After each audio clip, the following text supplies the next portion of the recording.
श्री सद्गुरु महाराज की जय।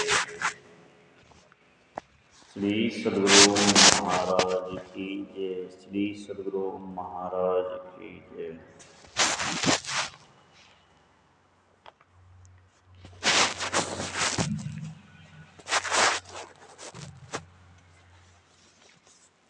श्रीमद्भगवत गीता अध्याय 2। ओम श्री परमात्मने नमः। अथ 2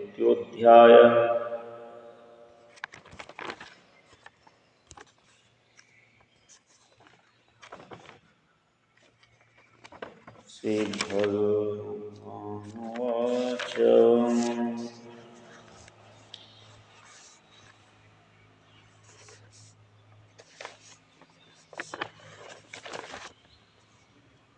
आश्चर्यवत् पश्यति कश्चिदेनम् आश्चर्यवदति तथैव चान्यः आश्चर्यवच्चिन्नेन मन्यः श्रुत्वा पयेन वेद न चैव कश्चित्। श्लोक संख्या 29। श्लोक संख्या 30 पढ़ेंगे। देहि नित्यं वध्योऽयं देहे स्वस्य भारत तस्मात् सर्वाणि भूतानि न त्वं शोचितुं हर्षि स्वधर्ममपि चावेक्ष्यं नाविकमर्पितुं हर्षि धर्मयुद्धश्चैयोऽत्र यत् क्षत्रस्य न विद्यते दृष्ट्वा यक्ष्वाः चोपपन्नं स्वर्गद्वारमापावृतं सुखिनः क्षत्रियाः पार्थ लभन्ते युद्धमीश्वरम् अथ चेत्त्वमिमं धर्मं संग्रामं न करिष्यसि ततः स्वधर्मः कृतिं च हित्वा पापमवस्यसि अकीर्तिं चापि भूतानि कथयिष्यन्ति ते व्ययाम् सम्भावितस्य चाकृतिं मर्दानदितिरिच्यते भयाद्राणादो परतं नश्यन्ति त्वां महारथाः येषां च त्वं बहुमतो भूत्वा यशासि लाघवम् आवाच्य वदांश्च बहूना वदिष्यन्ति तवाहम् निददन्ति स्तव सामर्थ्य ततो दुःखतरं न किम् हतो वा प्रपश्यसि सर्वान् जित्वा वा भोक्ष्यसे महीम् तस्मात् तिष्ठन्ति कौन्तेय युद्धाय कृतनिश्चयः सुखदुःखे समे कृत्वा लाभालाभो जयाजयो ततो युद्धय युजस्वः नैवं पापमुपश्यसि येषां ते विहिता सांख्ये बुद्धियोगं तिमाश्रिनुः बुद्ध्वा युक्त्वया पार्थ कं बन्धनं प्रशस्यसि नेहाभिकर्मणा स्वस्तिः प्रत्यवायो न विद्यते स्वल्पस्य स्वस्य धर्मस्य त्रायते महतो भयात् व्यवसात्मिकार बुद्धिरेकेः कुरु नन्दनः बहुशाखाह्यन्तराश्च बुद्धयो व्यवसायिनां यामिमां पुष्पितां वाच प्रोदन्ति विपश्चितः वेद्वारताः पार्थ नन्ययदस्तीति वादिनः कामनात्मनः स्वर्गपरा जन्मकर्मफलप्रदां क्रियाविशेषबहुलां भोगेश्वरगतिं प्रति भोगेश्वरं प्रसक्तानां तया प्रहृतचेतसां व्यवसात्मिका बुद्धिर्समाधानो विदिध्यते। त्रयगुणा विषया वेदाः निष्त्रयगुणो भवार्जुनः। निर्द्वन्द्वो निःस्वस्थस्थो योगक्षेम आत्मान्। यावानर्थमुत्पाने सवर्थसमुलोतोदके। तवान् सर्वेषु वेदेषु ब्राह्मणस्य विजानतः। कर्मण्येवाधिकारस्ते मा फलेषु कदाचन। मा कर्मफलहेतुर्भुर्महते सङ्गोऽस्त्वकर्मणि। योगस्थः कुरु कर्माणि सङ्गं त्यक्त्वा धनञ्जयः। सिद्धसिद्धयो समो भूत्वा समत्वयोग उच्यते। दुरेण यवरं कर्म बुद्धियोगयो धनञ्जयः। बुद्धो शरणं वीक्ष्य कृपणया फलहेतवः। बुद्धियुक्तो जातिः उभयेषु कृतदुष्कृतिः। तस्माद्योग्याय युजस्वः योगः कर्मसु कौशलम्। कर्मण्य बुद्धियुक्ता हि फलं त्यक्त्वा मनीषिणः। जन्मकर्मबन्धनिर्मुक्ताः पदं गच्छन्त्ययात्मनाम्। यदा ते मोहकलिलं बुद्धिर्व्यतितरिष्यति। तदा गन्तासि निर्वेद्यं श्रोतवस्यः सुशुचिः। श्रुतिविपत्तिपन्ना ते यदा स्याति निश्चलाः। समाधावचला बुद्धिस्तदा योगमवसिष्यति। अर्जुन उवाच स्थितप्रज्ञा सा का भाषा समाधिस्थस्य केशवः। स्थितः किं प्राश्येत किमासीत वर्जेत किम्।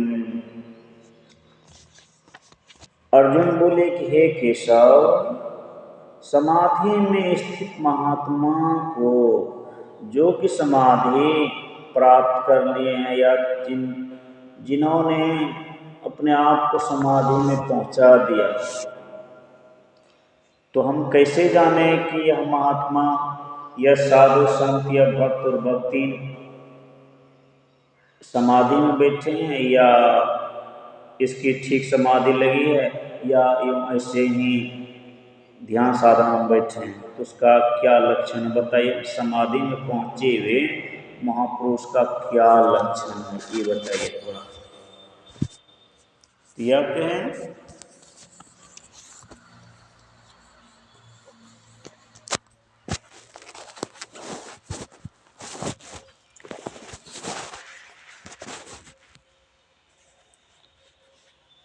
तब उन्होंने कहा देखिए, और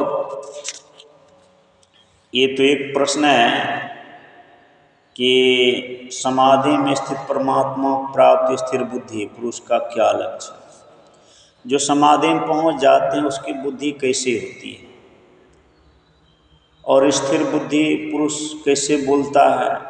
जो स्थिर हो चुका है उस परमपिता परमात्मा का दर्शन कर चुका है,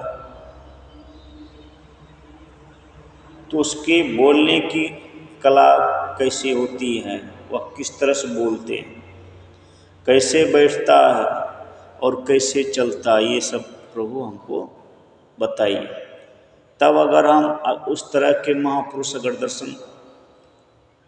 अगर हमको होगा, अगर हम दर्शन कहीं जाके करेंगे तो आप अगर बता देंगे ना कि महापुरुष किस तरह से बैठते हैं, किस तरह से बोलते हैं और उसकी बुद्धि कैसे होती है, और वो समाधि में जो पहुँचे उसका आप लक्षण थोड़ा बता दीजिए।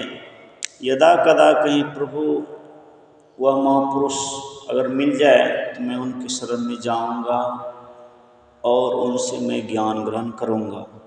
यूँ तो मैं दुनिया में सर्वत्र जाता हूँ, मुझे अब पता ही नहीं चलता है कि कौन सिद्ध महापुरुष हैं और कौन असिद्ध, कौन ज्ञानी है कौन अज्ञानी, किनका शुद्ध आचरण है किनका नहीं, और कौन ज्ञानी ध्यानी और परम विज्ञानी आत्मज्ञानी है।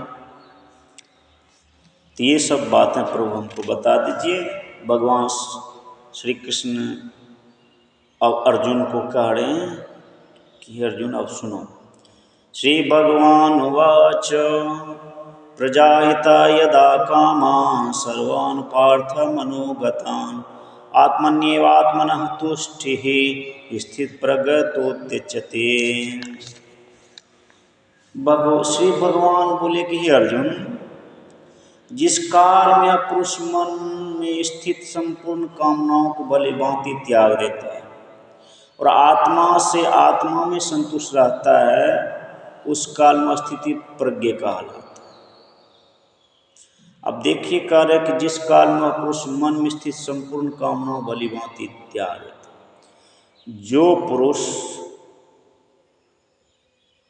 जो साधक, साधिकाएं, माताएं, बहनें, भक्त और भक्ति, साधु, सन्यासी, यति, वैरागी, जिस समय उसके मन से सभी मनोकामनाओं को भली भांति निकाल देता है, मन में कोई कामना नहीं आने देता है, इच्छा नहीं उत्पन्न होने देता, या यूं कहिए कि जिसके मन से काम, क्रोध, लोभ, लालच, ईर्ष्या, द्वेष, सुख, दुख, जय, पराजय, अपना पराया, पाप, उन सब से, जात पात से जो उठ गए हैं, जिनके मन मस्तिष्क में, हृदय में वह परमात्मा का ही सिर्फ गुणगान रहता, उनका चिंतन रहता और किसी बात का, बाहरी विषय विकार का चिंतन नहीं करता हो,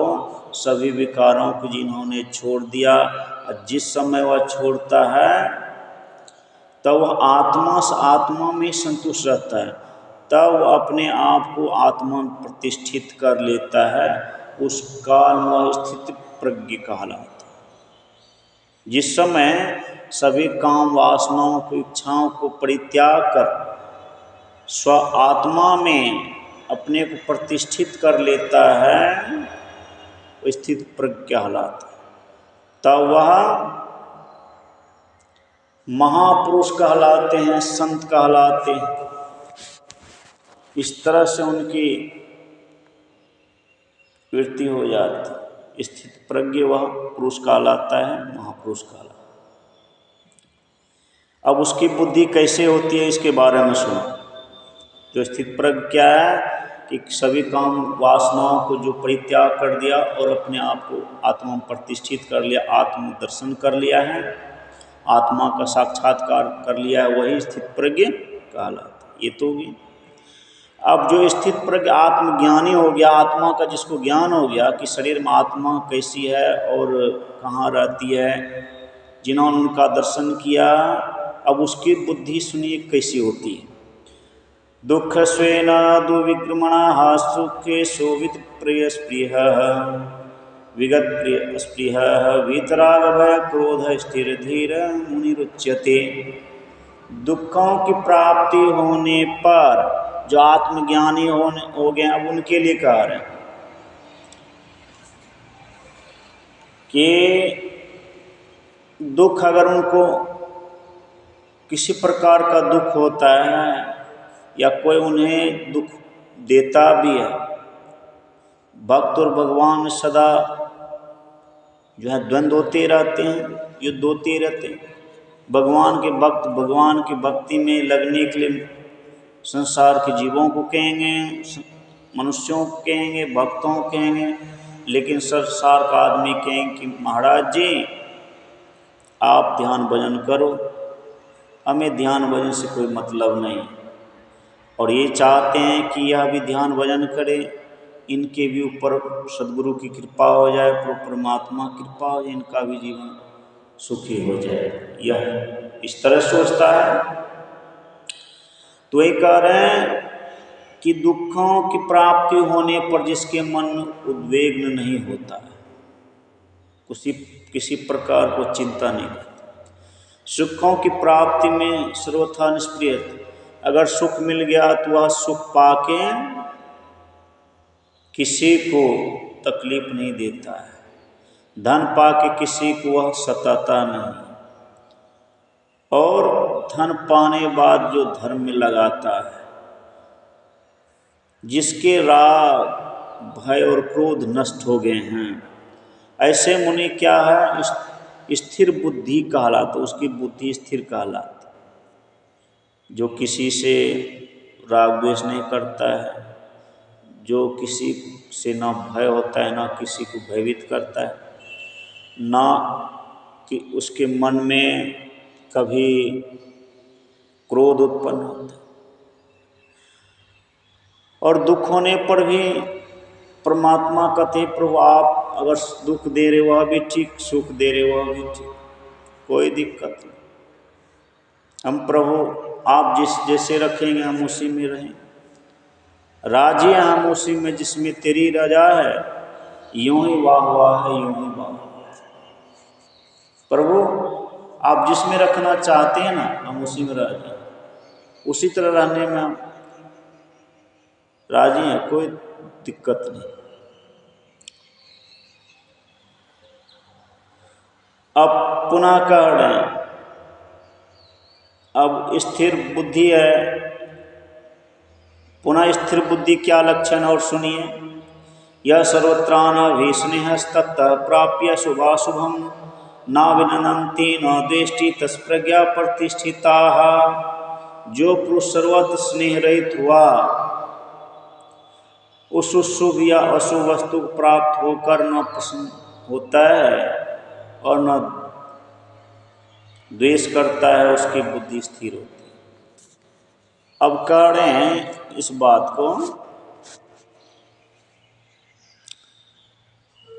कि जो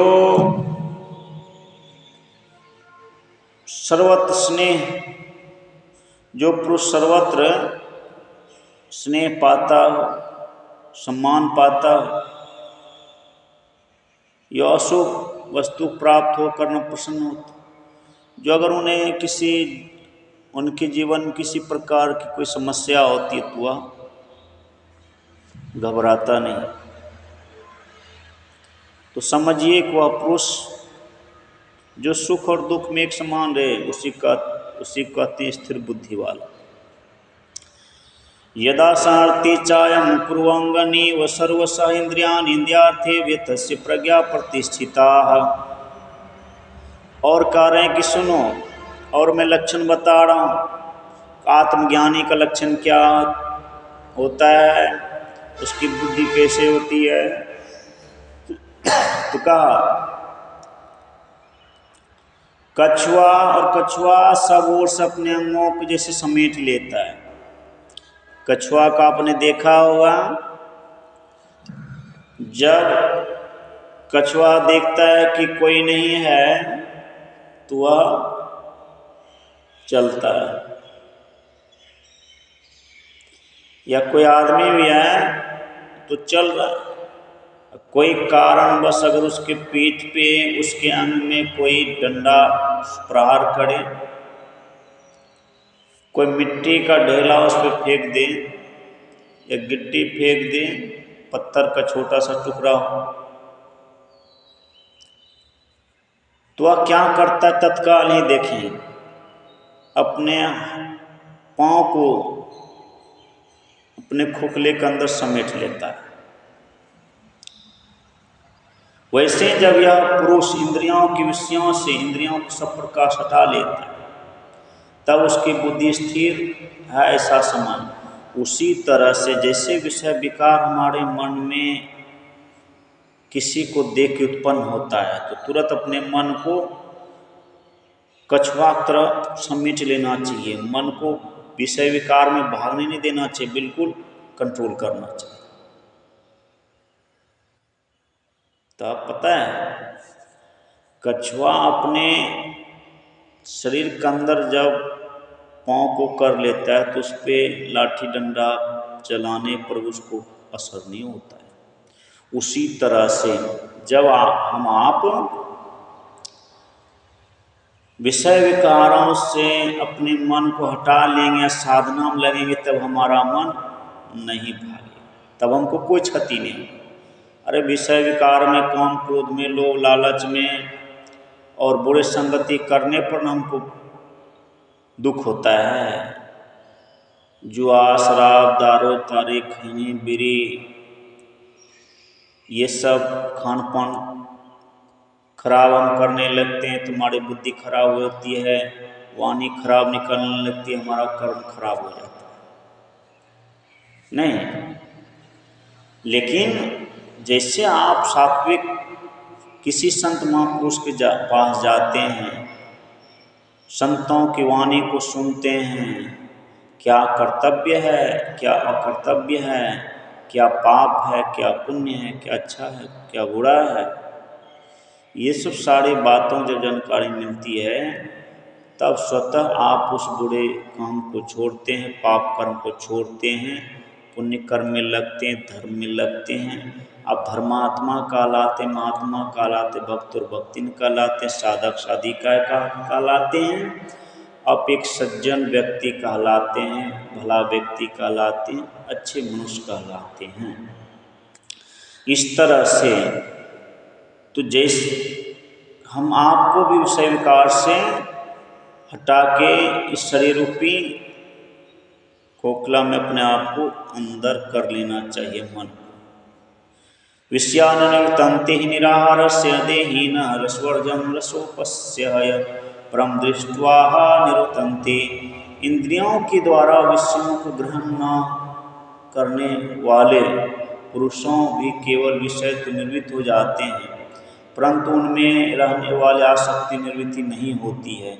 इसलिए पुरुषों को तो आसक्ति की परमात्मा साक्षात करके निर्वृत्त हो जाती है। अब कर जानते हैं ये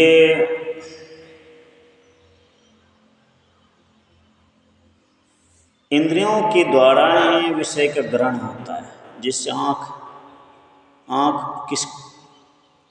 किसका ग्रहण करता है? रूप का। कान क्या ग्रहण कर रहे? शब्द का। नाक क्या ग्रहण कर रही? श्वास का, हवा का। मुख क्या ग्रहण कर रहा है?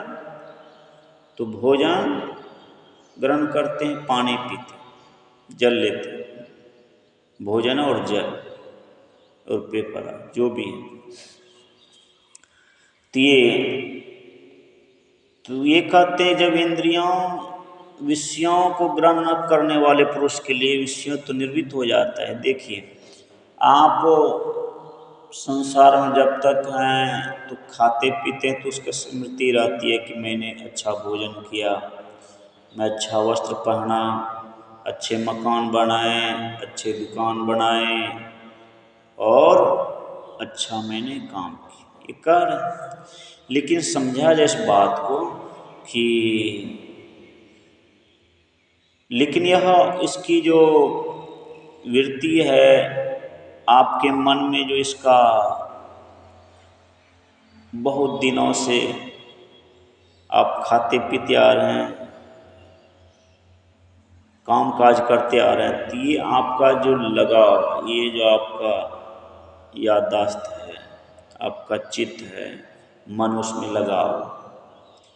तो एक दिन अगर आप कार्य नहीं भी करते हैं, जिससे कोई विद्यार्थी पढ़ने के लिए सब दिन जाता है और एक दिन नहीं जाए, तो नहीं जाएगा तो पढ़ाई तो उसकी छूट गई, लेकिन उसकी यादें नहीं छूटी।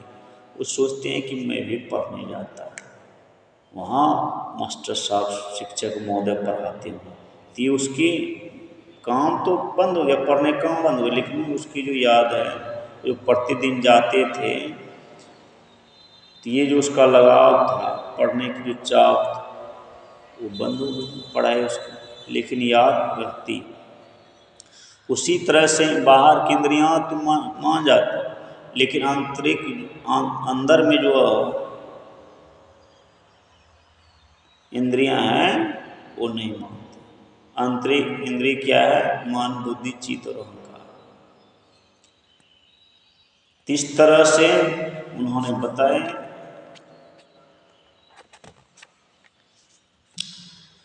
यतति यपि कौन्तेय पुरुषस्य विष्पतिश्चेतः इंद्रियाणि प्रमथानि हरन्ति प्रसवं मनः। हे अर्जुन, आसक्ति का नाश करने वाला ये प्रथमतः स्वभाव वाली इंद्रियां यत्न करते हुए बुद्धि मान पुरुष को मन को भी बलात् हर लेती है। आसक्ति का नाश न होने के कारण, अगर आसक्ति किसी से प्रेम है, या जैसे हम आपको माता पिता से प्रेम है, समाज से प्रेम है, भाई बंधु से प्रेम है और दादा दादी से प्रेम है, तो आपका आसक्ति हो गया उसके प्रति, इसको आसक्ति कहती है, प्रेम नहीं कहलाता। प्रेम परमात्मा से किया जाता है और संसार का आदमी से सिर्फ क्या है, दिखावे के लिए, मन को भुलावे के लिए और मन को थोड़ा देर के लिए लगाने के लिए कि मन लगा हुआ है, तो ये दिखावा मात्र, यह आसक्ति इसको कहती है, प्रेम। तो आसक्ति जो जिससे है तो हमारी इंद्रियां क्या होती हैं, उसमें बंध जाती है,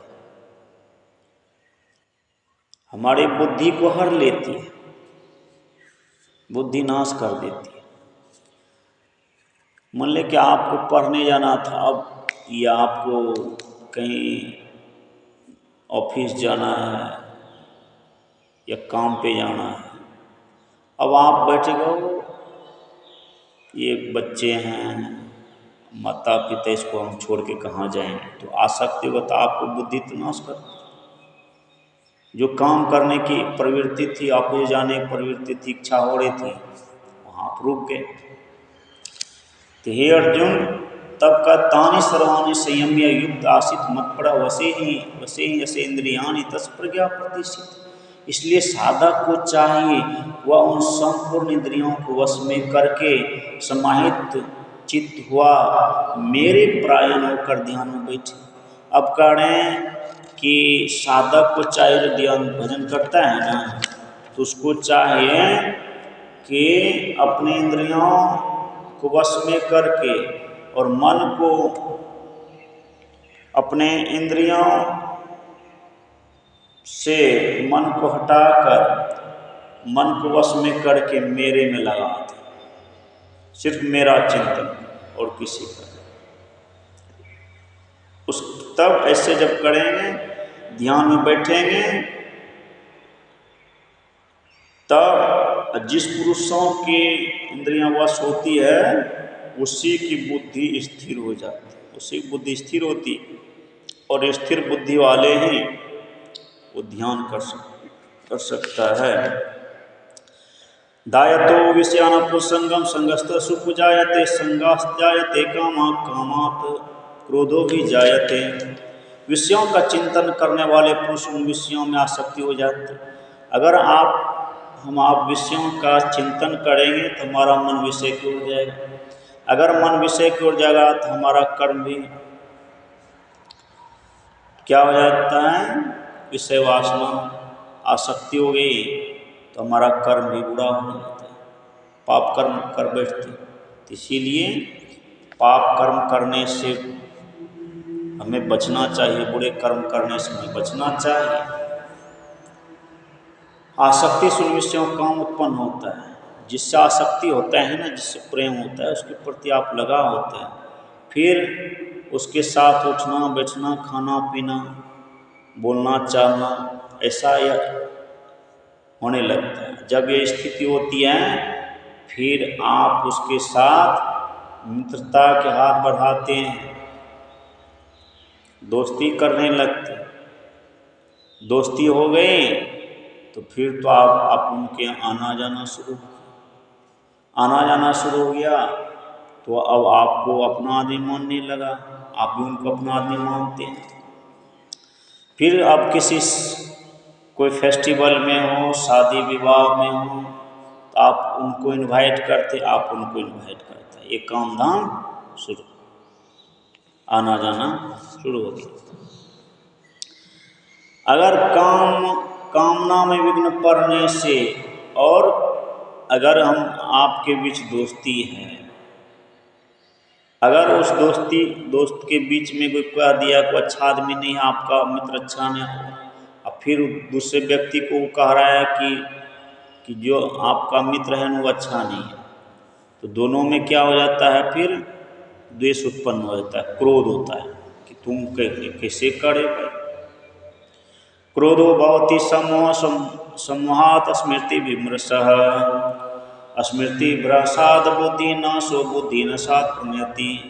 क्रोध से अत्यंत मूढ़ भाव उत्पन्न हो जाता है। और क्रोध से क्या होता है जानते हैं, याद रखिए, क्रोध करेंगे तो बहुत खतरनाक होता है। क्रोध से आपकी बुद्धि मूढ़ हो जाएगी, आप अबोध अज्ञानी बन जाएंगे। मूढ़ भाव से स्मृति भ्रम हो जाती, यादें खत्म हो जाती। जिस व्यक्ति को क्रोध उत्पन्न आता है उसकी बुद्धि नाश हो जाती है, याददाश्त चली जाती है, अपनाए पढ़ाए।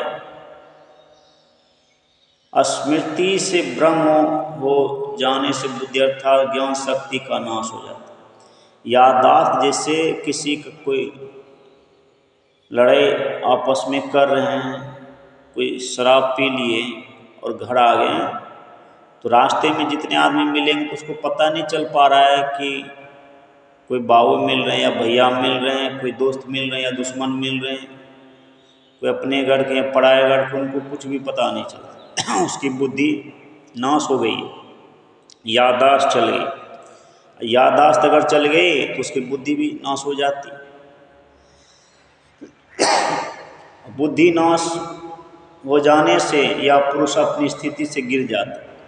जिसकी बुद्धि नाश हो गई, फिर उसकी जो मन प्रतिष्ठा है, समाज में उनकी एक प्रतिष्ठा है, पद प्रतिष्ठा है, लोग उनको अच्छा समझते थे, अब उनको अच्छा नहीं समझेगा।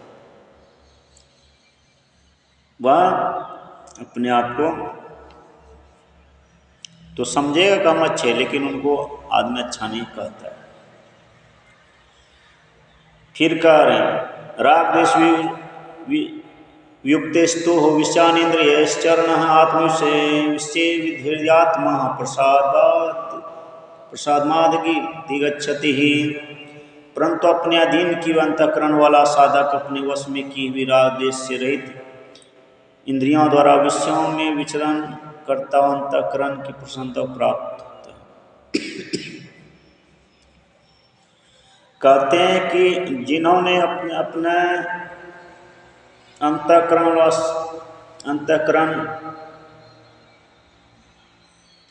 अपने आप को अधीन के लिए, मतलब मन को अधीन जिन्होंने कर लिया, तो वही राग द्वेष से अलग हो सकता है।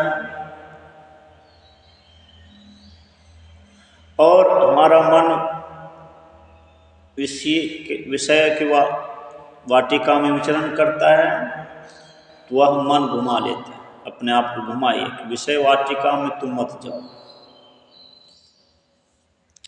तो इससे जो करते हैं विषय वासना में अपने मन को विचरण नहीं करने देते हैं, उनके बारे में सोचने नहीं देते हैं, उनके पास जाते नहीं हैं, तो फिर आपका अंतःकरण प्रसन्न होता, आत्मा बहुत खुश होती है कि आज तुम बेटा अच्छा काम किया।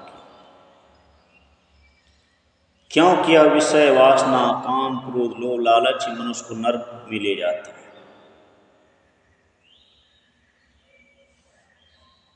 प्रसादे सर्व दुखा नाम हानि रसोपजायति प्रसन्न चेतसो ह्यासो बुद्धि प्रयतिष्ठति। अंतःकरण की प्रसन्नता होने पर इससे संपूर्ण दुखों का भाव हो जाता है, और उस प्रसन्न चित्त वाले कर्मयोगी की बुद्धि शीघ्र सब ओर से हटकर एक परमात्मा में भली भांति स्थिर हो जाती है। अब कारण जानती, जिसका अंतःकरण पवित्र हो गया है तो उसके सभी दुख समाप्त हो जाएंगे, उसका चित्त प्रसन्न हो जाएगा। और ऐसे कर्म करने वाले कर्मयोगी, सत्कर्म करने वाले कर्मयोगी की बुद्धि शीघ्र ही सब ओर से हटके परमात्मा में भली भांति स्थिर हो जाती है। नास्ति बुद्धि युक्तस्य न चायुक्तस्य भावना न चाभि वयतः शांति शांतस्य कुतः सुखम्। न जीते हुए मन और इंद्रियों वाले पुरुष में निश्चयात्म का बुद्धि नहीं होती। जिन्होंने अपने मन को नहीं जीता है, मन को वश में नहीं किया हुआ, ऐसे मानव का बुद्धि स्थिर कभी नहीं होती। और उस अयुक्त जो युक्त नहीं है, भलाई नहीं, अच्छा नहीं, तो फिर अंतःकरण की भावना भी उनका पवित्र नहीं हो पाता है।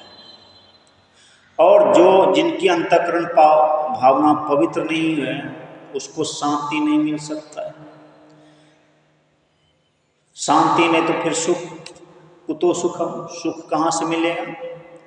तो सुख पाने के लिए पहले मन को शांत करना पड़ेगा। विषय वासना से, लोभ लालच से, काम क्रोध से अपने आप को, इंद्रियों घाटों से अपने आप को बचाना पड़ेगा। काम क्रोध लोभ लालच को छोड़ना पड़ेगा। ऐसा जब नहीं करते तो आपका मन कभी शांत नहीं होगा, बुद्धि कभी स्थिर नहीं होगी। और मन जब शांत नहीं होगा तो सुख कहाँ से मिले? इसलिए कहा कि मनुष्य को सुख कैसे मिल सकता है? अर्जुन, तुम सोचो, जो सुख का साथी है वो परमात्मा, उसको तो तुम छोड़ बैठे हो। और जो तुम्हारा दुख का साथी है, जिससे तुमको दिन रात दुख हो रहा है, परेशानी होती है, बेचैनी होती है, उसकी चिंता होती है, फिक्र होता है, वही तुम काम करती।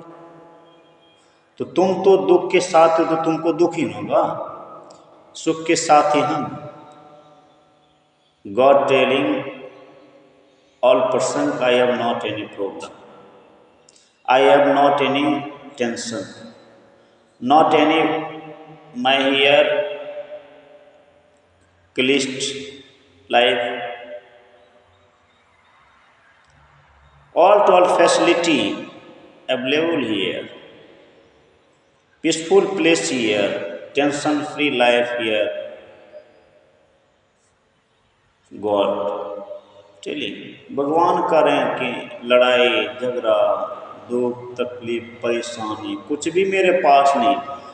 तुम ऐसे सुख के स्थान में आओगे तब तो तुम सुख पाओगे।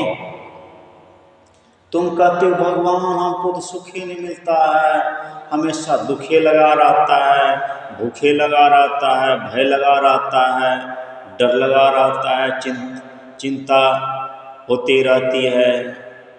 क्या करें? हम पे कृपा कीजिए, हम पे महाराज दया कीजिए। कि जनाब दया करने ठीक है, महात्मा के अच्छा जाओ तुम पे दया कर, दया तो कर देंगे, अपना खान पान बोली विचार रहन सहन भी संभालें तब ना आपके ऊपर दया बरसेगी। कोई चोर चोरी करने जाए के हम पे कृपा कीजिए तो भगवान क्या कहें? अरे तुम छोड़ोगे, बुरा कर्म छोड़ोगे तब तुम पे कृपा होगी। कर रहे हो बुरा कर, भगवान पा जाते हम पे कृपा हो जाए तो कहाँ से? नहीं होगा। तस्माद्यस्य महाबाहो निगृहीतानि सर्वसेन्द्रियाणि इंद्रियार्थे वे तस्य प्रज्ञा प्रतिष्ठिता। इसलिए हे महाबाहो, जिस पुरुष की इंद्रियों के विषयों से सब प्रकार निग्रह की हुई है, भगवान श्री कृष्ण कह रहे हैं कि हे महाबाहो, जानते हो जिस पुरुष की इंद्रियां सभी विषयों से अपने आप को निग्रह कर लिया है, इंद्रियों से अपने आप को हटा लिया, 14 इंद्रियों के घाटों से जो अपने आप को समेट लिया है, ठीक, उसी की बुद्धि स्थिर होती है, उसी का ज्ञान महान होता है। या निशा सर्वभूतानां तस्य जागृति संयमी यस्या जागृति भूतानि सा निशा पश्यति मुनिः। संपूर्ण प्राणियों की जो रात्रि के समान है, उस नित्य ज्ञान स्वरूप परमानंद की प्राप्ति स्थित प्रज्ञ योगी जगत है। और जिस नाशवान सांसारिक सुख की प्राप्ति सब प्राणी जागते हैं, परमात्मा तत्व को जानने वाले मुनि की वह रात्रि के समान है। अब कह रहे जानते हो संसार का आदमी तो रात में सोते हैं, लेकिन योगी लोग, मुनि लोग, महात्मा लोग, ज्ञानी ध्यानी लोग उस रात में जग के ध्यान करता है, परमात्मा को पाने की वह कोशिश करता है। और संसार का आदमी बेखबर सोई रहता है, दिन भर तो काम किए और रात में सो जाओ, हमें रात क्या मतलब। कहते हैं ऐसे सोने वाले पता है कि कभी माँ के गोद में सोया, कभी माँ के गर्भ में सोया, और कभी युवावस्था में सो ही रहे। अब फिर क्या हुआ, चौथी अवस्था में तुम चिता पे सोओगे।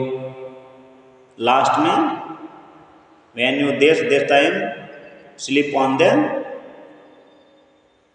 fire।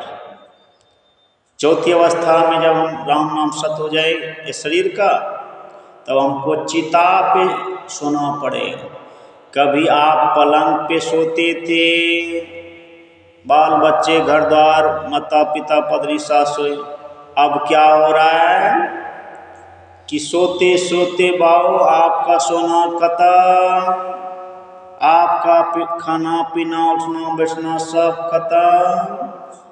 देख भी नहीं पाते हैं, सुन भी नहीं पाते हैं, बोल भी नहीं पाते हैं, खा भी नहीं पाते हैं, चल भी नहीं पाते। तो बेटा पोता आपको उठा के खाट से बैठाते हैं, खाट पर भोजन देते, किसी तरह एक रोटी टुकड़ा आपके मुंह में तक कहते हैं कि पुत्र मुझे खाया नहीं जाता। जहां आप युवावस्था में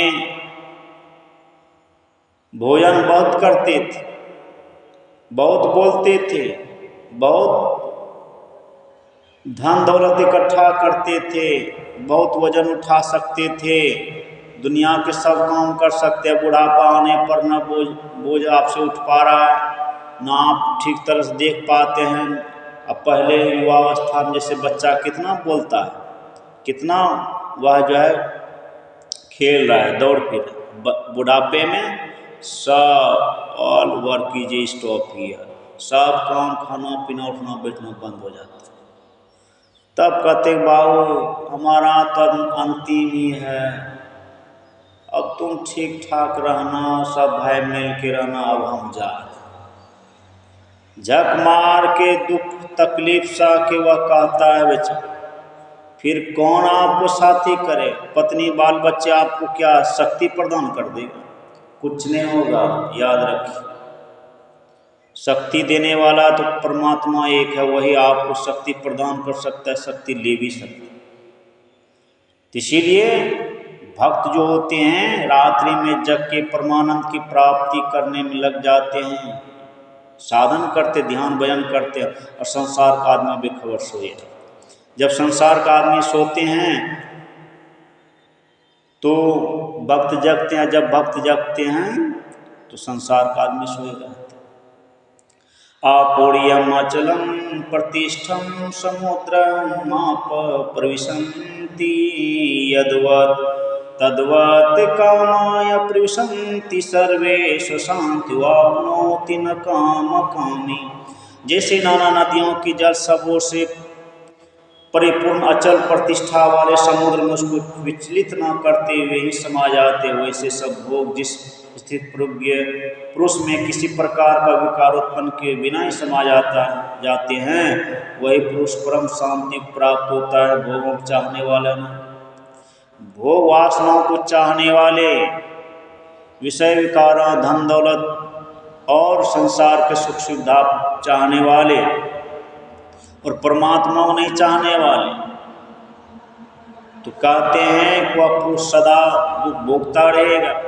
जो संसार की सभी समस्याओं सामना करते हुए और समय निकाल को जो ध्यान भजन करता है, तो भगवान कहते तुमने दुनिया में आके, संसार में आके तुम्हारे जीवन में बहुत सी समस्या थी, उस समस्याओं के बीच रहकर वे समस्याओं से घिरे हुए होने पर वे तुमने मेरा स्मरण नहीं छोड़ा, तुमने मेरा भजन नहीं छोड़ा, मैं तुमको अवश्य शांति प्रदान करूँ। लेकिन जो छोड़ देता है तो कहते तुम भक्ति नहीं करो तो भगवान का दर्शन दे।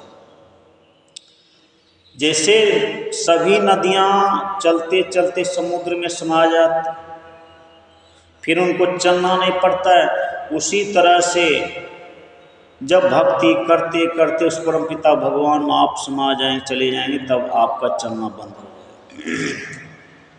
व्याय कामानार्थ सर्वान पुंश्चरति निस्पृह निर्ममो निरंकार शांति विधिगच्छति ही। जो पुरुष सर्वपूर्ण कामनाओं त्याग कर ममता रहित, अहंकार रहित और स्पृह रहित विचारता है, वही शांति को प्राप्त होता है, अर्थात वह शांति को प्राप्त है। अब शांति किसको मिलती है? तो इसमें देखिए भगवान जो हैं, भगवान श्री कृष्ण अर्जुन को हमारे मन मस्तिष्क कैसे पवित्र हो, दिल दिमाग कैसे शुद्ध हो, परमात्मा कैसे प्राप्ति हो, हमारे मन से कैसे विकार समाप्त हो जाए, और जिनका मन मस्तिष्क मनोविकार और चित्त शांत हो चुका है, जिन्होंने अपने मन को वश में कर लिया है, जो अपने विषय इंद्रियों के विषय में नहीं जाने देता है, विषय विकार में, तो ये सब सारी बातें, तो वह स्थिर पर कहलाता, आत्मज्ञानी कहलाता है, योगी कहलाता है, शांति को प्राप्त कर लेता है। ये सब सारी बातें फिर कह रहे हैं कि जो संपूर्ण वासनाओं को त्याग दिया है, कम वासनाओं को, जिससे कोई मोह ममता नहीं रखता है, जो अहंकार नहीं करता है और किसी से छुआछूत या भेदभाव नहीं करता है, सबको एक समान समझता है, हे अर्जुन याद रखना, वही व्यक्ति शांति को प्राप्त होता है, अर्थात वह शांति प्राप्त हो, शांति को प्राप्त उसे उसके जीवन में शांति अवश्य मिलेगी, सुख मिलेगा, परमात्मा भी मिल जाएगा। ऐसा ब्रह्म स्थिति पार्थ नैनाम प्राप्त विमुक्ति स्थित्वात् समयांत काले भी ब्रह्म निर्वाणम इच्छति।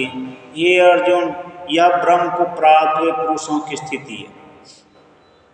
जो ब्रह्म प्राप्त कर लिए हैं ना, ये सब सारे उनके लक्षण हैं कि मन विषय विकार उसका नहीं भागता है, मन को उन्होंने जीत लिया है और अहंकार नहीं करता है, मान ममता से सब रहित है, किसी चीज़ की कामना नहीं, अपने अंदर में काम क्रोध लोभ लालच नहीं आने देता, वही व्यक्ति समझे कि स्थित प्रज्ञ है।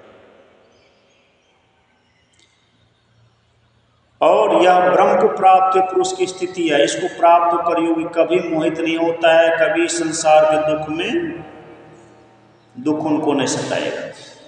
अंतकाल में और अंत में वह ब्रह्म में स्थित हो जाता है। ऐसे महापुरुष अंत में, हे अर्जुन, वह मेरे लोक में और मेरे पास आके मुझ में ही समा जाता है और ब्रह्मानंद को प्राप्त करता है। ब्रह्म आनंद, जिसे ब्रह्म परमात्मा को जो आनंद है, जो खुशी है, जो उनको वहाँ कोई तकलीफ नहीं है, तो इस जीव को भी हम जो है, जीव शरीर में बंधे हैं, जीव कहलाता है, जीव शरीर से छूट के उस ब्रह्म में मिल जाएगा तो वह भी ब्रह्म हो जाता है। तो क्या लिखे कि जाना तुम्हें तुम्हें हो जाए, द्वंद्व और द्वैत रहे नहीं, इस तरह से हो जाएगा। ओम तस्दिति।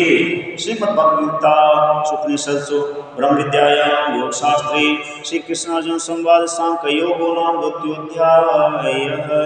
सर्वधर्माणि परित्यज्य मामेकं शरणं व्रज त्वं पापेभ्यो मोक्षयिष्यामि मा शुचः। ओम शांति शांति शांति। श्री सद्गुरु महाराज की जय। इस द्वितीय श्रीमद् भगवत गीता के द्वितीय अध्याय में बहुत ही अच्छा ज्ञान भगवान श्री कृष्ण पार्थ अर्जुन को दिए हैं। हम भक्तों को भी चाहिए कि भगवान श्री कृष्ण कैसे महान ज्ञान को पाकर अपने तन और मन को स्थिर रखें, मन और बुद्धि को शांत रखें, मनोविकारों को हटाएं, तो हमारे जीवन में शांति और सुख मिलेगा। बोले श्री सद्गुरु महाराज की जय।